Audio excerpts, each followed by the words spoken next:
Welcome to the Madison Miller Podcast. Today's guest writes for Empire Sports Media, W Insider, and Nets Republic. Geoff Magliochetti, how are you doing on this Friday early afternoon? Madison Miller, I'm doing rather well. Hope you're doing well as well. Thank you for having me on. Of course. You covered the WNBA, you covered the New York Liberty, so we're going to start with a WNBA preview with predictions on how the season's going to play out. It's a 22-game season at the IMG Academy in Florida. It should be fun. It all begins tomorrow. And who do you think is going to have the best record in the WNBA? Yeah, I'm really looking forward to this. It should be such an interesting process. I think conventional wisdom would point us toward the Seattle Storm having the best record at this point. The Liberty, of course, open up with Seattle tomorrow. That's going to tip off the whole thing. It's going to be at 12 p.m. Eastern on ESPN, and I'm really interested to see what Seattle can do this year because last year they had to deal with a lot as it was, and still Seattle at only not even full strength, I want to say maybe 3/4, maybe 3/5 strength, was still one of the best teams in the league last season. I believe they came in 6th in the league last season, still managed to win a playoff game, and that was all without the antics of Brianna Stewart and Sue Bird. And they, of course, will be returning once we start the games down in Bradenton. So I'm looking forward to see what Seattle can do this year. But my personal pick for the title, which I'm sorry if you're going to ask that one next, but my personal pick for the title is the Chicago Sky. I'm really excited about what Chicago can do because not only are they returning some of the best players in the league right now, in terms of Allie Quigley, in terms of Courtney Vandersloot, and Diamond DeShields as well, and Stephanie Dolson, I think, is going to be a lot better. I think Chicago is going to be playing absolutely angry and absolutely possessed after what happened to them last year. In case anyone doesn't recall, they were in the second round against the Las Vegas Aces and fell thanks to Derek Hamby's game-winning shot from beyond half court in Las Vegas. So I think Chicago is very, very talented. They got a taste of success last season. I think they're really going to take that and run with it. Team strength, unity, and camaraderie are going to be huge as we begin this bubble process, affectionately referred to by some as the bubble. I've been on and off about the term myself, but I think that Chicago is going to best exemplify the team unity and team strength that, is going to become so huge, so clutch in the most unusual WNBA season to date. Yes, I'm very high on the Seattle Storm as well. They're my pick for the 1 seed, and for the Chicago Sky, I have them finishing in 3rd. I'm very high on the Sky this year. I think they finished 3rd in the Eastern Conference, in the first out of the Eastern Conference teams, but 3rd overall in the WNBA standings. Who do you think is the second best team in the WNBA? I do say it'll be 1-2 between Chicago and Seattle, but that's the thing about this process. I think this league right now is just so wide open. It seems like forever ago, but we had such an exciting offseason. Players were moving left and right, and, the players were getting better. We saw so many trades go down, and conventional wisdom seems to say, the Washington Mystics would be the second best team right now, but they're going to be missing some key pieces. I don't think Elena Deladon is going to be playing this season. It hasn't been officially confirmed, but it's more or less been implied that she's not going to play. And by the way, I just want to add, I don't fault anyone who sits out of this process. It's totally up to them. These players are only human after all, so it's totally up to them, and there will be no judgment, at least from my end, of anyone, in any sport for that matter, who chooses to sit out the season. So my 1-2 right now is probably going to be Chicago and Seattle, but I really got my eye on teams like Phoenix and Minnesota as well. Ooh. They finished in the 7th and 8th spots, or 8th and 7th, respectively, if we're going that way. 7th and 8th spots, Minnesota, Phoenix, in the WNBA last season and fell in the first round. But having said that, I think they got better this offseason. I think Phoenix is really going to benefit from having the GOAT herself, Diana Taurasi, back at full strength. So I think that watching Phoenix I think Phoenix is going to play a lot better this year, and they're going to be playing a little angry too. They were going to get their own arena, technically speaking, this time next season, as they were going to move into the old Phoenix Suns arena over this off season, and as Talking Stick Resort Arena is going under renovations. Yes, the Arizona Veterans Memorial Coliseum, known as the Madhouse on McDowell, and it was going to be a bit of a revival season for Phoenix, I felt like, in a way, who did get better this offseason again. And Minnesota, they just brought in the expertise of Katie Smith to the assistant coach's bench to assist Cheryl Reed. Katie, of course, being a legend in the game herself, coached the New York Liberty for the past 2 seasons under not so ideal circumstances. Spent the last 6 or 7 seasons in New York in some way, shape, or form, either as a player, as an assistant. So I think these 2 squads are really going to be something to watch this year. You look at Minnesota, Baptiste Collier is going to be a year older, a year more experienced, and that's going to come up huge, I think. These are 2 teams that, again, really personify community, unity, and strength as they go into, again, what's going to be a very unusual process for everyone. And familiarity is really going to be a strong point as we move forward. So those are 2 teams to keep an eye on, especially with the 2 WNBA finalists last year in Washington and the Connecticut Sun, respectively. Both of them will be missing key pieces. Of course, Connecticut reported that Jonquel Jones has opted out of the season. Again, no fault on her end. But I think that with those 2 finalists kind of lacking some of the firepower that they had last year, I think this is going to be a prime opportunity for those teams to, move up the standings a little bit. Yeah, I think the 2 finalists from last year will take a step back in the Mystics and the Sun. I think they take a step back, especially the Mystics, just for the season, because no Della Dunn and no Tina Charles. And then the Sun, I believe a couple people opted out for the Suns as well. How about the Los Angeles Sparks? They almost made the finals last year, but fell short. What do you make of them going into this season?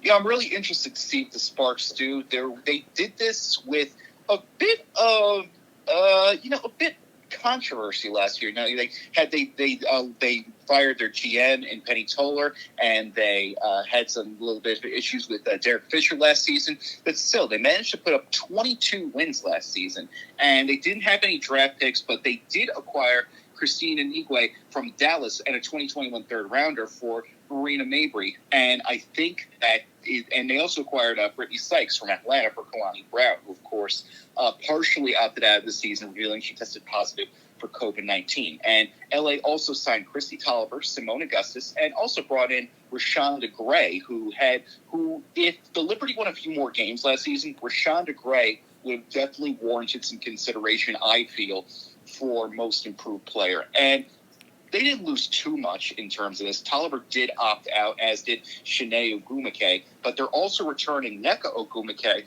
and Candace Parker. So I think that, and they also re-signed Chelsea Gray, who really established herself as an outside threat last season. So I'm really interested to see what Los Angeles does this year. And I think they're going to be a team that, as well as you can in LA anyway, they're going to be floating under the radar a little bit, because I think everyone's attention so far has been on almost of the youth that we're going to see. This was such a deep draft class that went way beyond Sabrina Ionescu. I mean, all the credits in the world to her, of course, but at the same time, there are so many young players out there that are really going to make a difference, especially in a year like this, especially in an environment that is so like college. That's been the common theme amongst the players thus far, particularly the youth of the New York Liberty, and that they're saying how this whole level atmosphere feels like college. They're all on campus. They go right from home to the gym to the court and vice versa. So I think that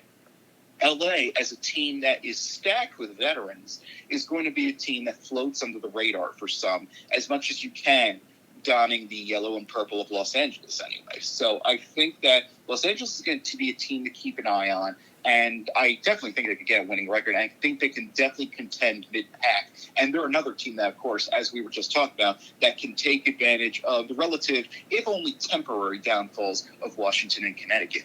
Yes, absolutely. I think the Sparks, the Mercury, the Storm, and the Sky can all take advantage of the presumptive downfall of the Mystics and the Sun. Another team I like is the Vegas Aces. What do you make of them coming into the season? I know they have had a couple opt-outs, but they have some talent.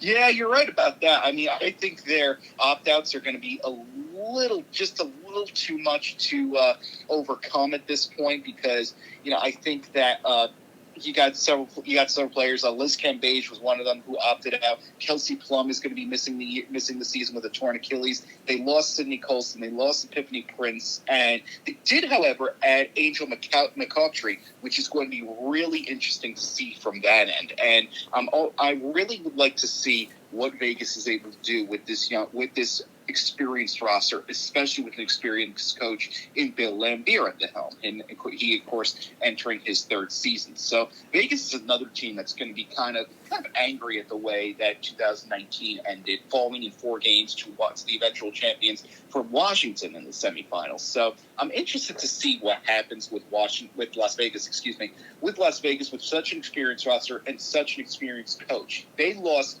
one of their assistants in Kelly Schumacher, who of course went over to the Liberty, but they did ironically pick up another Liberty talent in Tanisha Wright, who was on the team last year and was on Laimbeer's roster when he was a head coach in New York. So I'm interested to see what Las Vegas is able to do. They were able to add McCautry, and they didn't have any draft picks. They drafted Lauren Manis at number 33. I believe she was the first player drafted from Holy Cross, but she already has been waived. So they also return, again, Derica Hamby, who has been just a powerful force off the bench, and she might have to come on in bigger bunches this year with Cambage and Plum not partaking, and Kayla McBride and Asia Wilson and Jackie Young are all coming back too. So it got so weird for the Aces, their roster anyway, that Carolyn Sorts, yet another former Liberty representative, had to come out of retirement for this season. So I'm eager to see what Vegas can do with this roster, which is stacked with experience. So especially, most importantly, almost one could say, at the head coaching slot. So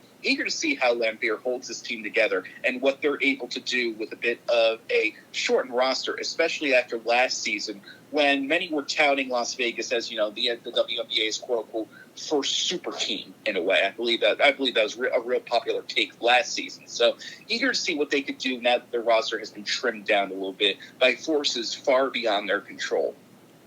Yeah, I'm very interested with the Aces. I like Laimbeer. I always thought he was a good coach. I think he did a good job with the Liberty. And then I like that Angel McCautry pickup. I thought that was a good pickup for them as well. How about the Indiana Fever? That's a team we have not touched on yet. Do you think that they could sneak into the postseason? I think they definitely could. I mean, what's so interesting about this process is that I think you could look at all 12 teams in the WNBA at this point, and you wouldn't be surprised if any of them were in the playoffs. And I think that's and what's the word I'm looking for? I think that's an oh boy, what's the word? That's observation. That's an observation you could have made even before this Bradenton process started, because I think a 22-game season could come in very clutch for some of the younger teams you see in this league. The teams like Indiana, the teams like Dallas, the teams like the New York Liberty. And a 22-game shortened season with little to no breaks in between could come up huge for them. And I'm interested to see what Indiana is able to do. Remember, they did bring in Tiara McCowan last year. She had a very strong rookie season, but strong toward the end. They did draft Lauren Cox at number 3 this year, and they're also going to be returning veterans like Kelsey Mitchell and Candice Dupree. So it wouldn't surprise, and Erica Wheeler as well. How could I forget the MVP of the most recent WNBA All-Star game? But I think that Indiana is going to be the team. I think they should be everyone's dark horse. They should be a team that, could surprise people. And again, it wouldn't shock me to see any combination of the league's 12 teams make the 8-squad playoff. But Indiana is a team that can really shoot up the roster if they truly play their cards right. They could be, for lack of a better term, this season's Chicago Sky. Remember, Chicago finished in the 9th, 10th place range last season and shot all the way up to 5th after last year. So eager to see what Indiana can do as well. Yeah, Indiana's a good call. A team that I think could surprise some people this year. Maybe it's just a little bias in me, but I think the New York Liberty with Sabrina Ionescu could potentially surprise some people. What are your expectations for the Liberty this season and Sabrina Ionescu? No, you're absolutely right. I mean, I feel I might be a little biased as well, spending so much time with this team over Zoom conferences. But one thing that really stood out to me, Amanda Zahui, who's really taken on a strong leadership role. And Amanda Zahui is one of the more interesting stories in the WNBA in recent memory, in that she was a number 2 pick of the final stand of the Tulsa Shock. And she never really found a spot in that lineup. And when Tulsa began to fold, she was traded to Liberty, sat on the bench for a couple seasons, but really started to find her groove over the past 2 years, particularly last season when she spent a majority of her time in the starting lineup, with Kia Stokes spending most of the season overseas, spending the entire season overseas. And one thing she said to us throughout this availability process, she said that she wants the Liberty to be a team that is, quote, fearless. And I think that is something the Liberty can do right now. The Liberty are in a situation where they're in a position where it reminds me a lot, to keep things on a local level, and something you and I have discussed several times, the 2017 New York Yankees, in the sense that they're essentially playing with house money at this point. This is almost a consequence-free season at this point, where you're almost gearing up for the good times at this point. Everyone is getting a year of experience, and it's almost a case of, New York, as Sinatra once said, if you can make it here, you can make it anywhere. But at the same time, if you can make it in this season in the WNBA, with so much change, so many calamities, you can make it in any season. And I think that's something that the Liberty can keep an eye on at this point. If they can get to, 6 to 10 wins, I think that's something that they can truly hang their hats on, truly compete, and, keep things competitive. I think that's what they want to do. No quit in this squad. And as we were just talking about, maybe a shortened season could really come in clutch for a team that currently has 7 rookies on this roster, with Megan Walker reporting in after 2 negative COVID tests. She reported to the Bradenton bubble yesterday, is currently in the league's mandated quarantine period. So I think that the Liberty can make some noise this season. It just might not come in the form of wins all the time. They have a major test immediately, going to be the first test for new head coach Wolf Hopkins, who came off a Cheryl Reeves bench in Minnesota. So I think that, you will see a ton of fight. You'll see a ton of spirit from the New York Liberty this season. It just might not translate into wins, at least immediately. Yeah, I agree with you about the Liberty this season. The Dallas Wings are a team that made a lot of changes. They got younger in the offseason. What do you make about the Wings? Yeah, I mean, the Wings are almost in a similar position in Liberty. So much youth, so little time. And I really like the move that Dallas was able to make this offseason in bringing in Katie Lou Samuelson, who never really seemed to find a role in Chicago. But, she has a second opportunity now in Dallas. And I think that, they made some interesting moves, and they too are in a bit of a rebuilding period. But at the same time, once again, it wouldn't shock me a bit to see Dallas come in and compete in this league. It wouldn't shock me to see them come in and start to truly change the landscape of this league a little bit, because they have a very experienced coach in Brian Agler. Should be really interesting to see what he's able to do with this young bunch. And they have, again, so much young talent packed to the brim. No one on this roster at this point has more than 4 years experience, and that's a Kayla Thornton right now, and Astu Nador. And I think that, all the young talent they brought in, Marina Mabry, Bella Allery, who was, of course, drafted, Tyasha Harris out of South Carolina, Satu Sabali, number 2 pick.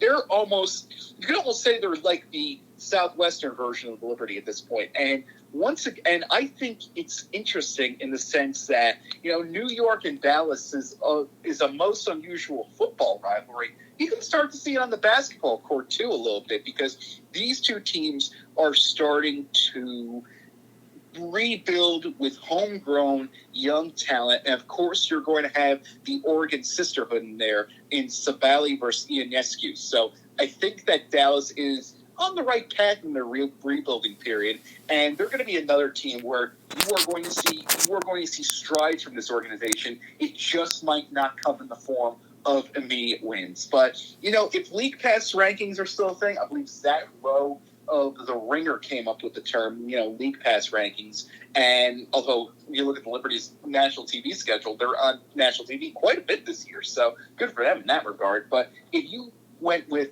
the WNBA League Pass ratings, certainly the Dallas Wings would be at or near the top of that list, in my opinion, because it's going to be so interesting to see what an experienced coach like Brian Agler can do with so much young talent.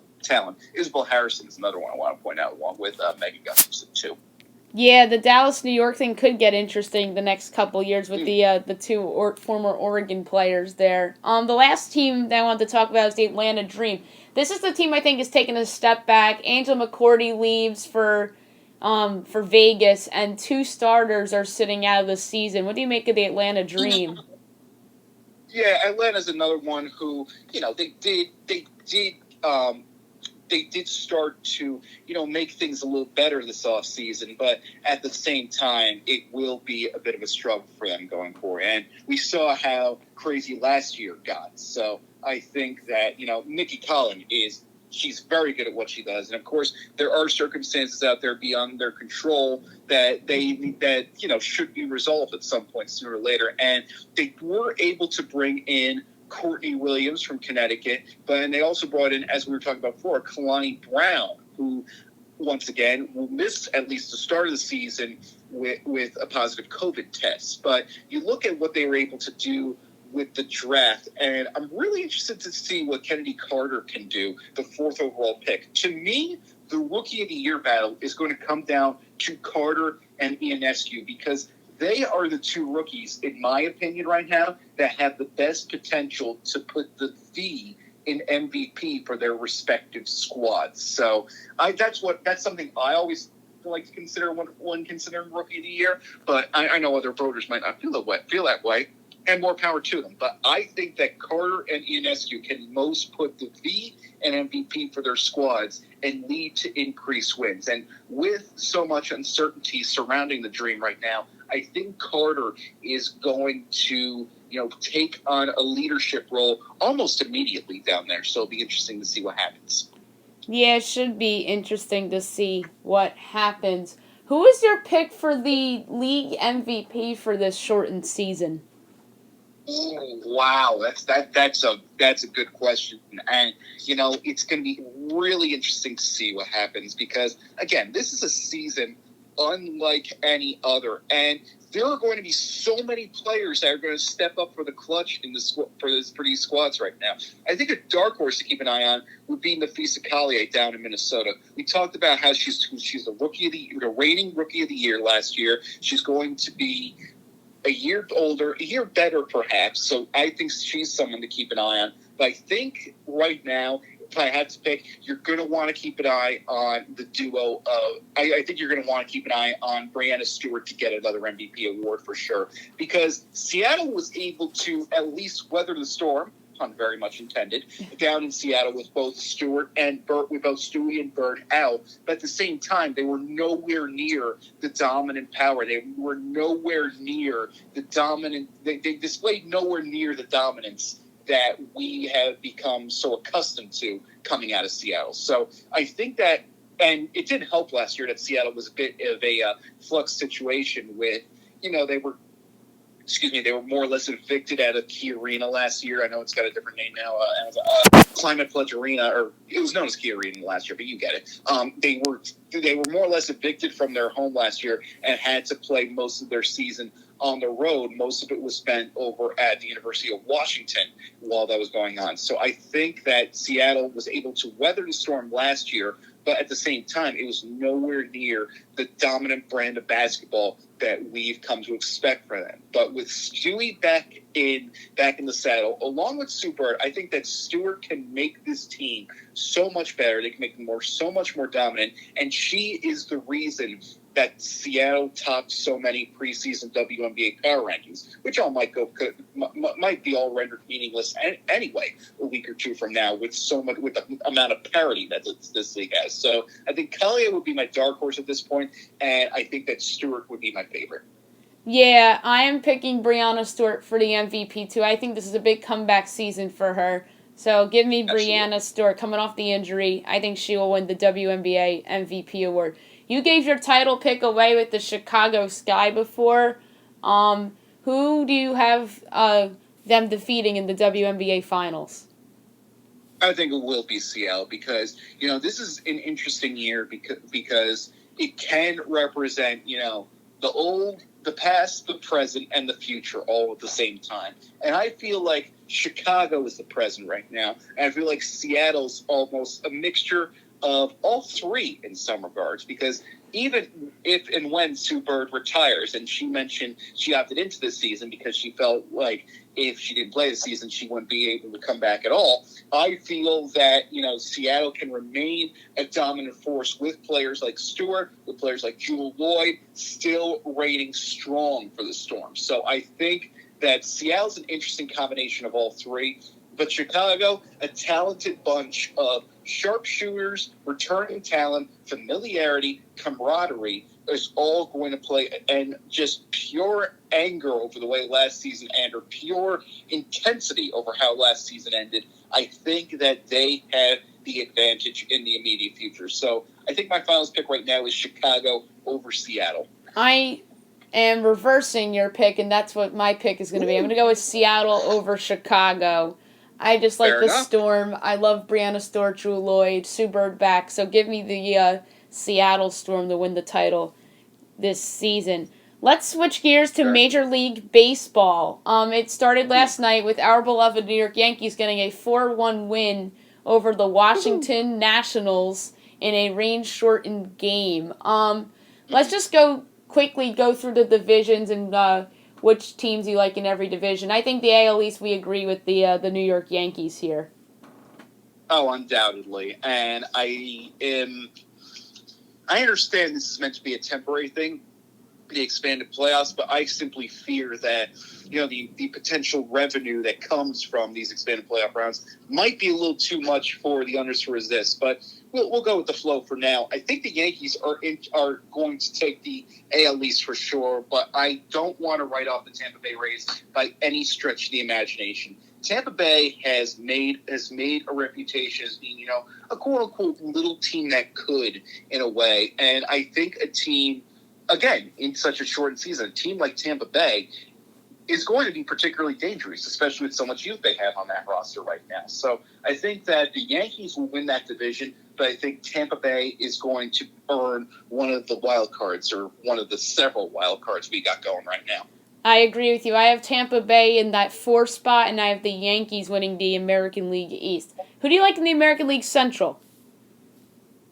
I like Minnesota to repeat, but at the same time, I think that the biggest beneficiary of these expanded playoffs were the Chicago White Sox. Because, again, this is a team that is young, that is talented, and is in a position where they can have a bit of a throwaway season almost, a consequence-free season in moving forward in a shortened campaign. So I think that they can get past Cleveland for that guaranteed second spot in the divisional playoffs. So I think that the White Sox truly benefit from this process, from the expanded playoff capital. So give me Minnesota first, Chicago second. I'm going to take the Indians in third, and they'll get the 7th seed, one of the two true wild card spots, I guess you could say. Yeah, I am going to go with the Cleveland Indians to win the division. I just love their pitching staff, and I love Francisco Lindor. I have the White Sox second. I have them in that 5 spot. And I'm going to go with the Minnesota Twins in the 7th spot. I don't like their pitching staff, but their offense is still very, very good. The American League West, who do you like there?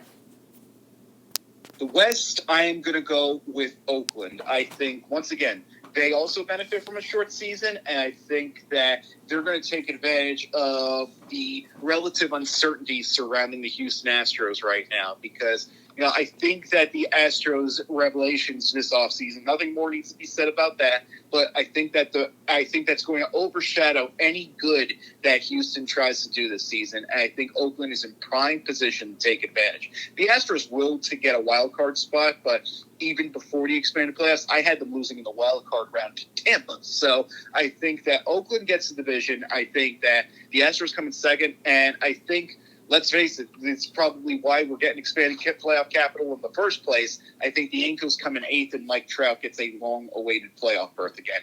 You like the Angels. I disagree. I am going with the Texas Rangers to get that last playoff spot in the American League. I like their pitching staff. Their offense isn't that great, but they have much better starting pitching than the Los Angeles Angels. So I'm going to go with the Texas Rangers for that last playoff spot, leaving the Boston Red Sox out of the expanded playoffs. So that is something that I want to mention too, because people were saying on Twitter, oh, the Red Sox are going to make the playoffs. Oh, people are saying it was rigged for the Red Sox, but I disagree. I think that the Texas Rangers get that last playoff spot. The Red Sox pitching staff is bad, and so is the Angels. Although I do like Shohei Ohtani, obviously, and of course they have Mike Trout as well. And all due respect to Joe Maddon there. The National League. Who do you like in the National League East, which I think is one of the two best divisions in all of baseball? Yeah, what's so interesting about the NL and AL East, for that matter, you can look at those divisions and they could have realistically sent 4 playoff teams to the playoffs, if not for the caveat where the second place team in the division automatically gets to go. But I think you're going to see a hard-fought battle in the NL East. Like, you can't even count out the Miami Marlins, I feel like, because, again, a young team is going to benefit from a short season. And how many times have we seen it in the MLB? A team will get off to a hot start, and then by May, you'll see a team in first place with, say, let's call it, a 35-25 record. But then by the time, it's particularly the young teams, too. But then by the time July rolls around, suddenly, you get into the dog days of summer. Next thing you know, you've lost 8 out of 11, and you're 10 games out of first. So I think you can't even count out Miami in this division. But having said that, I'm going to go with the Atlanta Braves winning that division. I think that Atlanta is simply too talented to let things go to waste. And I'm going to put the Nationals in second and the Mets in third, but give me the Nationals in the 4 seed and the Mets in the 5 slot if we're doing – and I originally had the Mets in the 5 slot. I'm not entirely sure if the third-place team can still get, one of those 5 or, the third-place team has to get a 7th or 8th spot. But I felt like the Mets were going to be a playoff team before we expanded the playoffs. I think they'll do it again because the Mets – we've seen them do it so many times as well. Start off pretty hot. We get talking about it. Oh, is this the year the Mets take over New York? Is this the Mets turning the page right now? But I think they're a team that truly, truly benefits from this short season. Definitely in the top 5 of teams that are welcoming the 60-game slate. The 60-game slate. The White Sox are number 1. I think the Mets are somewhere in that top 5. So give me 3 teams from the National League East going to the playoffs, please. So you're going to go with the Braves, Mets, and Nationals, I assume. Reverse the Mets and Nationals, but yes. All right. Yeah, reverse those 2. All right. I agree with you. I think those are the 3 teams in that division that make the postseason, too, except I have the Nationals winning the division, although I'm not going to overreact to last night, but what makes me more worried is Juan Soto. Will he be back? Apparently he's asymptomatic, so he should be back maybe next week if things go right, if he has 2 negative tests. And then the Braves I have 4, and then the Mets 5. The NL Central is another division that could potentially have 4 playoff teams as well. That's another competitive division. Who do you like there?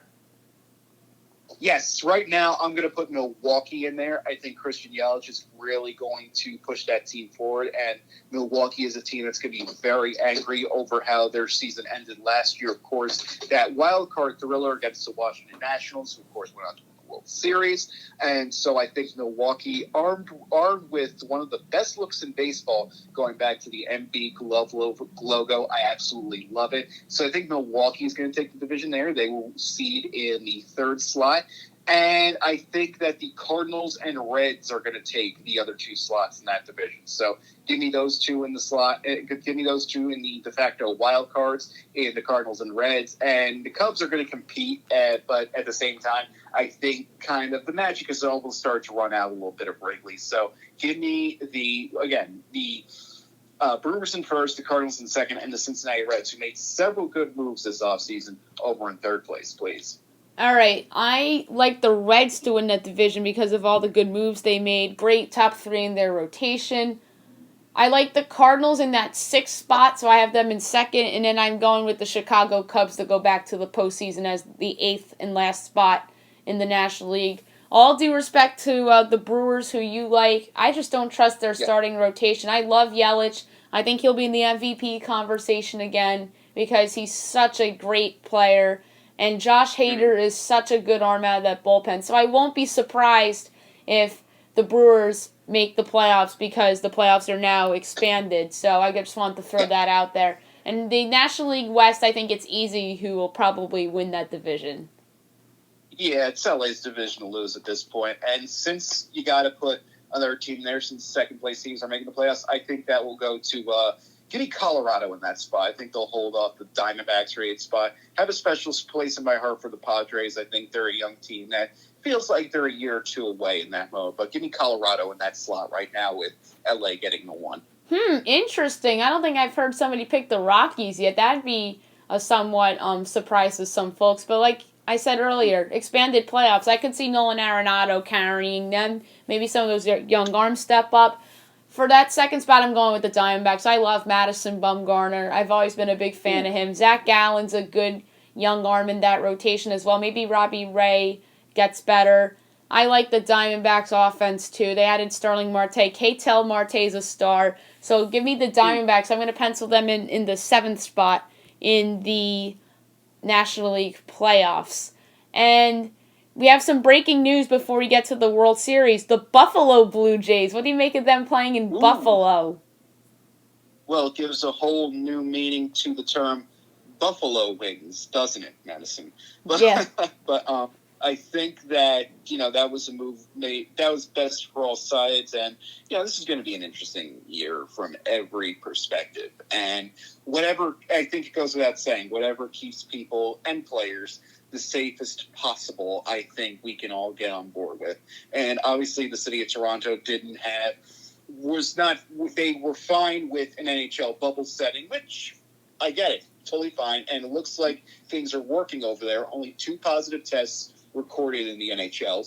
So far, so good over there. Let's knock on wood, hope it keeps up for everyone's sake. And I think that, it was their decision to do that. And I think this is a good little opportunity for the city of Buffalo to shine right here. We've seen over the past few seasons how well cities have been able to do when they have an opportunity to shine. And I think you saw it in San Antonio, for example, when they hosted the Alliance of American Football. They drew fantastic crowds, and that put them on the short. I think that should put them on the short list for an NFL franchise. I think that this is a good opportunity for Buffalo, to host an MLB team and to, fuel speculation and fuel the idea of having a full-time MLB team in Buffalo. Whether it comes via expansion or relocation, that's another story. But I think this is going to be a nice little showcase for Buffalo and a good opportunity for them to make some light in a not-so-great situation.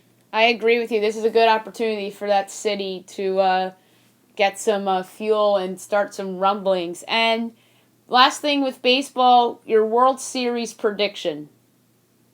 I think we are going to see a repeat of 1996 and 1999. I'm going to take the Yankees over the Braves because, again, I think Atlanta is simply too talented to keep falling in the NLDS all the time. I think the Yankees are in an interesting perspective because, we talk all the time about, the Yankees are young. They got time. Well, here's the thing. The Yankees aren't so young. All those young guys who we talked about in 2017, they're starting to enter their late 20s. So time is not on the Yankees side at this point. I think the signing of, there's still time for them to be good, and they'll still win games, obviously. But I think that, they want to get the World Series wins in now before these guys start getting any older. I think they view last year as a bit of a lost opportunity, and I think they're going to try to take advantage of that. So, and the signing of Garrett Cole was almost a bit of a return to the quote-unquote old school Yankees, in the sense that they had done the whole homegrown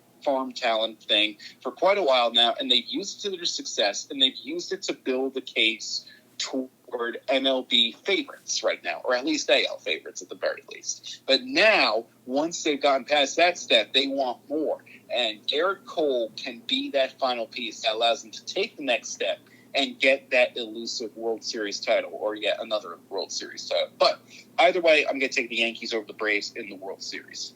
That will not surprise me. I've seen that pick a lot. I'm going to go with the Yankees over the Dodgers. I think those are the best two teams. I think Fox wants that, and I think the Yankees will take it in 6 games.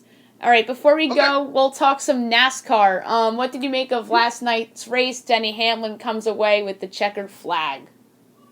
Yeah, it was a nice. It's a nice little preview potentially of what's to come once we get to the season finale in Phoenix in a few months. That's going to take place in November. First time that Phoenix has hosted the NASCAR finale, previously at Homestead Miami Speedway for nearly 2 decades. But it was a nice little showcase that Denny Hamlin, who admitted himself he didn't have the best car all night, passing Kevin Harvick with about 13 laps to go to take the win.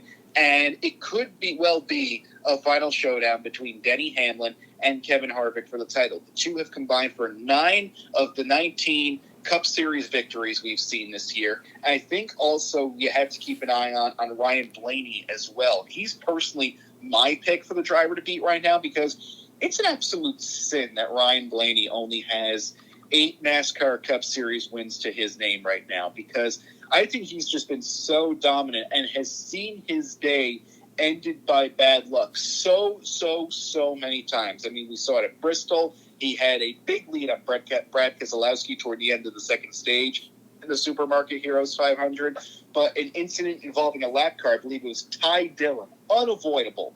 And he was relegated to, I believe it was a last place finish at Bristol that day. And I think he's starting to realize his bad luck, and he's starting to get a little angry about it. So I think that Ryan Blaney is going to be the driver to beat. But what we're seeing from both Kevin Harvick and Denny Hamlin, these are legacies being made. These are Hall of Fame cases in a way, because Denny Hamlin, yes, the knock on him, he does not have a title just yet. Denny Hamlin's 42 wins as a Cup Series driver are second most in NASCAR Cup Series history without a championship, second to only Junior Johnson's 50. So I think that these guys are establishing legacies, and again, a most unusual process. NASCAR is not practicing, NASCAR is not qualifying, and that is a process that's going to continue throughout the remainder of this season. I certainly hope this doesn't mean we're going to see the first lap at the Daytona Road Course set to be held on August 16th. I certainly hope that doesn't mean that the Daytona Road Course doesn't become,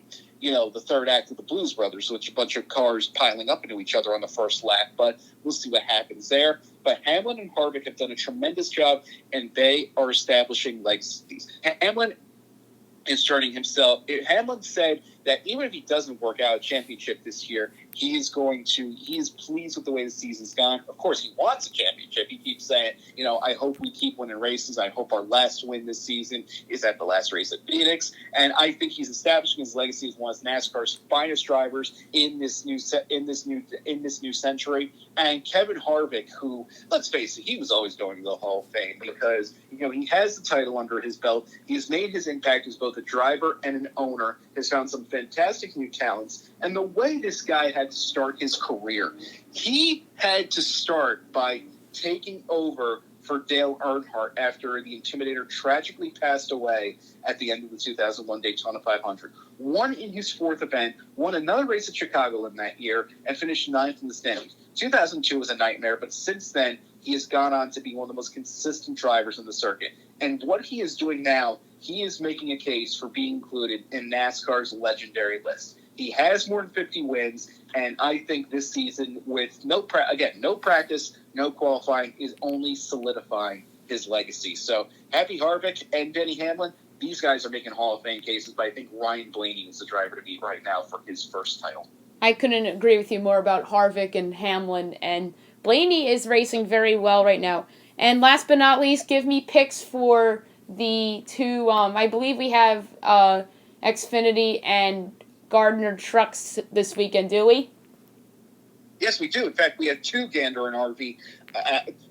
Wow, this series is crazy. Wow, think of a shorter name, guys. Come on. Gander, RV, and Outdoor Truck Series. Man, I miss the NASCAR Craftsman Truck Series. I'm sorry. Or at Me least too. Camping World Truck Series. Oh, my goodness. But I think that those 2 wins, I think Zane Smith is going to pick up his first win in at least one of these races. Zane is starting to make a name for himself on the circuit. Both he and Christian X have done a tremendous job this season. So I think Zane, who's going to start 7th in the first race, which I believe is tonight, and then we will race tomorrow afternoon. And in these 2 races are going to be 200 miles long. So I think Zane Smith is going to get a race there. And I'm going to pick Sheldon Creed, who won a rain-shortened race at Kentucky. I'm going to pick him in the second race. And in the Xfinity Series, I'm going to go with Brandon Jones, who is starting 3rd in tomorrow late afternoon's race. That's going to be a 250-mile event at 5 o'clock. And I'm going to pick with Brandon Jones because Jones he's like Ryan Blaney. He's had some awful luck over the past few weeks. I believe he picked up a win. He picked up a win in the Truck Series, that early morning race at Pocono, 9:30 event over at Pocono when we had a triple header that day. So I think that Brandon Jones has had some bad luck over the past few weeks, but he's starting 3rd on Saturday, and I think it's going to set him up in a nice position for win. So give me Brandon Jones in the Xfinity event. And tell you what, I think if there's any good that has come from this tough process, it's that the Xfinity and Truck Series have had a chance to shine with everyone kind of, but some people indeed are going to be new NASCAR fans in this process, while others have been simply, biding their time until their usual events come back. Like, we'll see when we take a look at the ratings with everything coming back. I mean, basketball is going to be back next week. Baseball is already back. Hockey's coming back too. And we're going to see just how many new fans NASCAR has made. But throughout this process, this has been a tremendous opportunity for the guys on both the Xfinity and Truck Series to shine. I've always compared it to, the AAA and AA baseball equivalents of NASCAR respectively. Yep. And I think this has been a tremendous opportunity for these guys to shine, and they're taking full advantage of it with some great racing, particularly in the Xfinity Series. Yeah, the Xfinity has been fun to watch. I've certainly watched a lot of those races, and I've watched some of the trucks as well. So it was a pleasure to have you on today, as always, and maybe I'll try to get you on, hopefully, before the start of the NFL season, assuming that there's football this year. Hey, from your lips to God's ears, Madison, thank you for having me on. Keep up the great work, and let's do this again for sure. Absolutely.